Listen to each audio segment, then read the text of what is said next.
উত্তর দিনাজপুর জেলা ক্রীড়া সংস্থার পরিচালনায় 2025-26 বর্ষে রায়গঞ্জে চলছে জুনিয়র ফুটবল লিগ, যেখানে অনূর্ধ্ব 15 এবং অনূর্ধ্ব 17 ফুটবল খেলোয়াড়েরা অংশ নিয়েছেন। এই লিগে রায়গঞ্জের 4টি দল অংশ নিয়েছে। Birnagar sporting association, Raiganj sports club, Chelsea sports club, Raiganj academy of football, এই 4টি দল নিয়েই চলছে ফুটবল লিগ।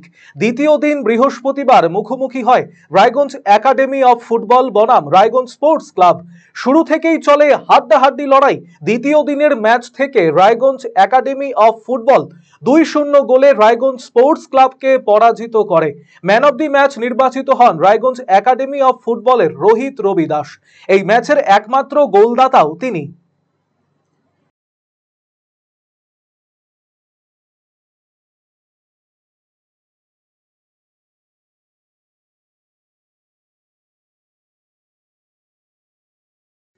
রায়গঞ্জবাসীদের জন্য সুখবর, যারা দীর্ঘদিন ধরে জয়েন্টের ব্যথা এবং হাড়ের সমস্যায় ভুগছেন তাদের জন্য রায়গঞ্জ দিশারিতে আসছেন আর.এন. টেকোর হাসপাতালের জয়েন্ট রিপ্লেসমেন্টে ভারত বিখ্যাত অস্থিরোগ বিশেষজ্ঞ doctor Barun Dutta, MD, DNB.